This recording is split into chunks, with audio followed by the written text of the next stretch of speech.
Hey everyone, welcome back to Open.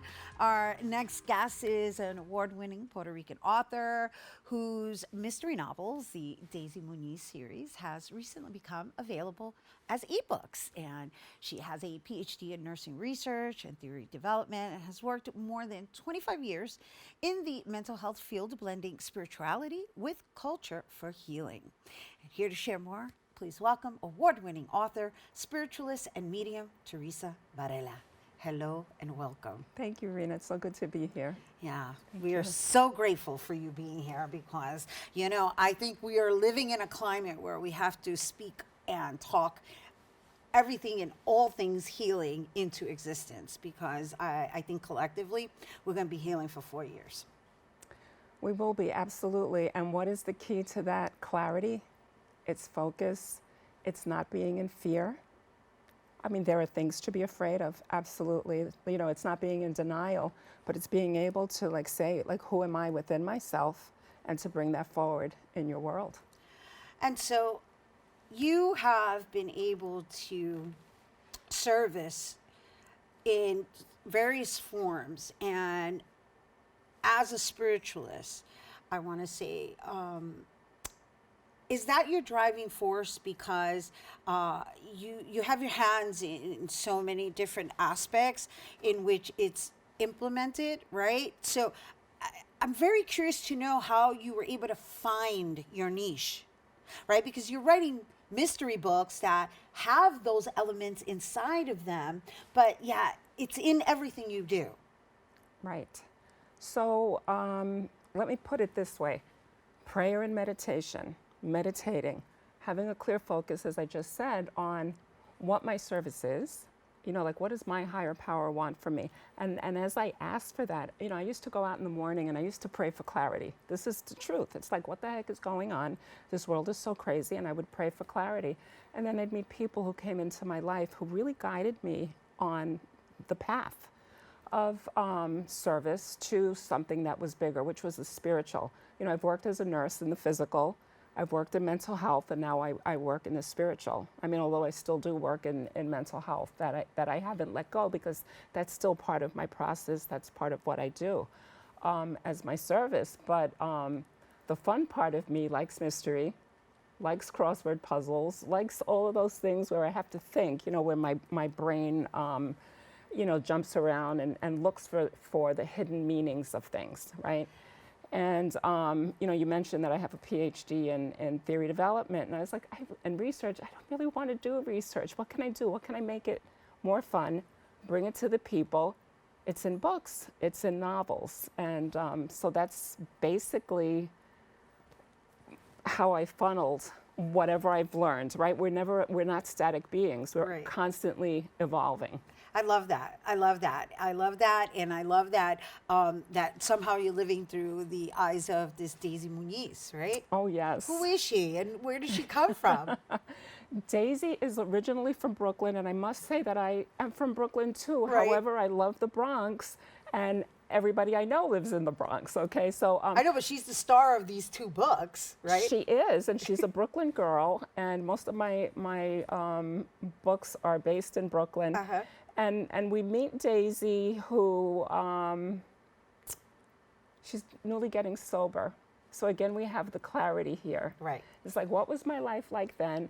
What is my life like today? And where am I headed? And then she finds herself at work. She finds a dead person. It's like, why was she there at the time? What are all the clues? She meets the detective. It's a typical cozy format, cozy mystery. Like where a you have- Latina Nancy Drew. Exactly.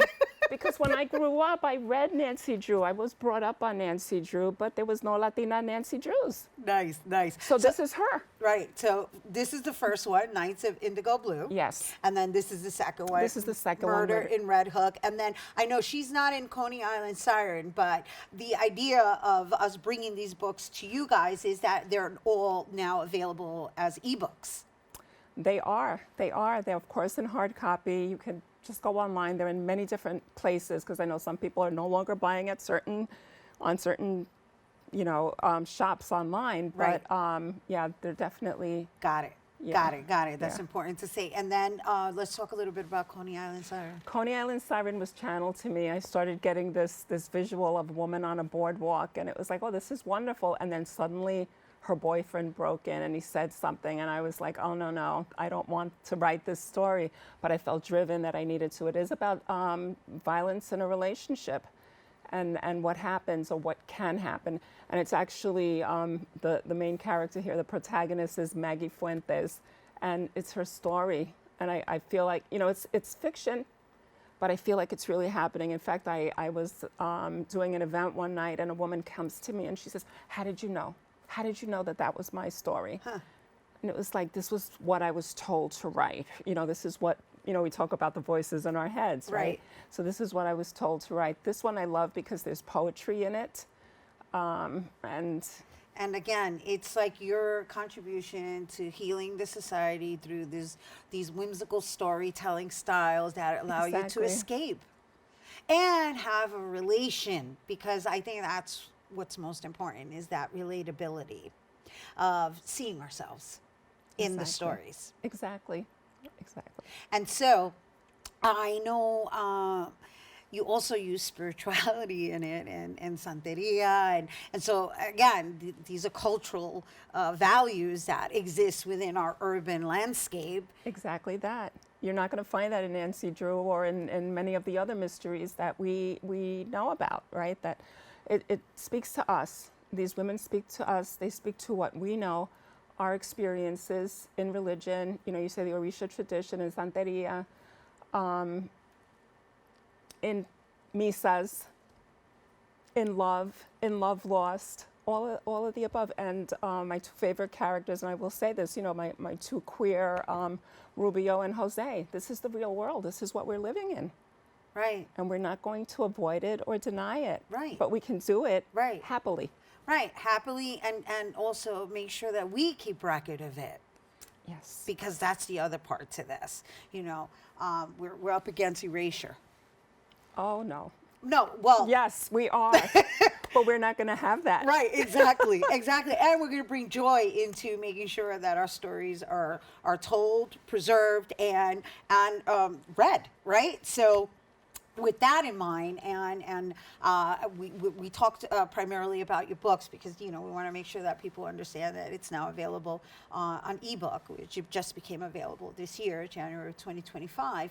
Although these books are available, wherever books are sold, right? And I know you have another book too that we're not promoting today because it's not an ebook. But what is the other book? The other one is Covering the Sun with My Hand. It's about a woman who, her twin brother becomes mentally ill. And there's so many cultural expectations, the family, like the old traditional way, and this young woman, which may sound basic, wants to go to college. And it's like suddenly her life is put on hold. So it's the story from her perspective of what it is to have a person with mental illness in the family, Right. which so many of us are dealing with. Right, and it's important to normalize that conversation and Yes. to understand that it looks different. It looks different on everyone, and Yes. there's different levels of it, but it's something that is there, and it's very present. I want to say even particularly during our current climate. Yes. And so, that being said, we haven't really discussed much about your spirituality and being a medium and an astrologist. And Yes. so, again, these are all different aspects of that practice. And so, just how did you know where and how? Maybe I should be asking, how did they present themselves to you? Well, there's always that intuition that so many of us have, that we think we know something, but we're not quite sure. We don't, and then it's like, believe in what you hear, believe in what you see, trust yourself. And as I said, I've had people who have taught me how to be a spiritualist. I sit in meditation every morning, and it's difficult, right? Work situations, but we have to take time out to do that. So then I decided, eventually with enough friendship readings, I said, let me just do this for the larger mass, because people are hungry for spirituality. They're hungry to be in contact with their families who have crossed over already. You know, what messages do I need? What do I need to know to increase my knowledge or my spiritual life? You know, the adeptness of my spirituality. So I feel like I've been blessed. I've been gifted in order to be able to bring this to people who are desirous of it. Yeah, and sometimes may need closure, right? Absolutely, absolutely. I mean, some of the readings I do are just so sacred. So I mean, they're all sacred, but there's such a divinity to it. To say, yes, that is someone who brought me up, who is still looking over my shoulder, who is still caring for me, and who I still love, and who wants to continue guiding them on their way. And they need to know that they're there. Yes. Right, and that's where you come in as a medium. I Yes. got you, I got you, I got you. Now, there's a box here we haven't discussed, and Yes. I don't want to assume, are they tarot cards? These are not tarot cards. This is an oracle. This is an oracle, Graciela la Gitana oracle, that I... Let's talk a little bit about Gitana Oracle, because I know she also came to you. Yes, she's one of my spirit guides who sits with me, who talks to me, who says, you've got this gift, let's get it going. So she channels to me, and she will actually like come to those who are, and I'm gifting you with these. Should You I gifted say me that? oh, I am gifting you with these. okay. I So got the message this morning, bring these to Rhina. This is a set that I channeled. It took me years. I thought it was a tarot, found out it wasn't a tarot. These cards you pull like a tarot. And I was blessed to have my daughter was the one who illustrated them for me. I gave her little baby drawings. I want the cameras to see something about these cards, because one thing you don't know about me that you're now going to know, these cards, aside from gold being my favorite color, they all have fans on them. And I'm a fan collector. I did not know that. I'm a fan collector. And everybody who travels, when they travel, I always request that if they are going to get me something, to bring me back a fan from the location they visited. So I have a whole Goodness. collection of fans. And here's my fan And in here. oracle cards. Absolutely. Amazing.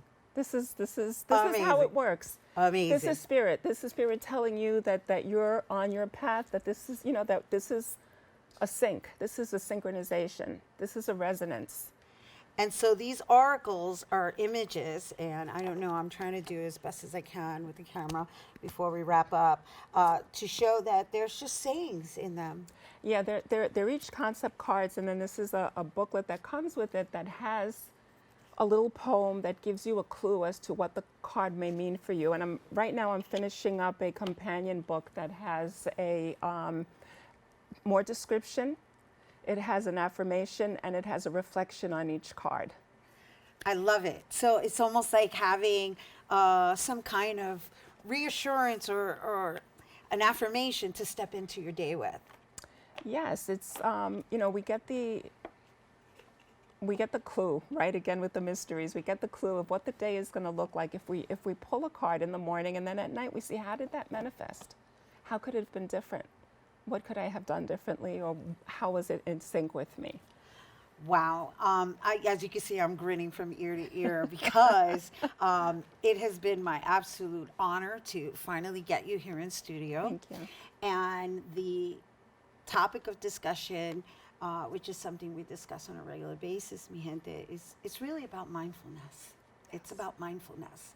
And it comes in so many forms. And so I want to thank you, Theresa Varela, for presenting it in book form, in card form, and through your services, and for bringing it here to our viewers, everyone.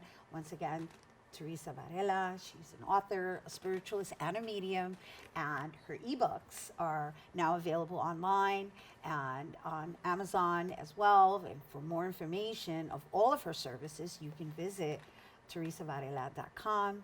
I'm really happy because I have these amazing cards. It's the little things, mi gente. God knows we need lots of joy in our lives, so let's operate mindfully. All right, you guys stay tuned. Our Open Artist Spotlight is coming up next.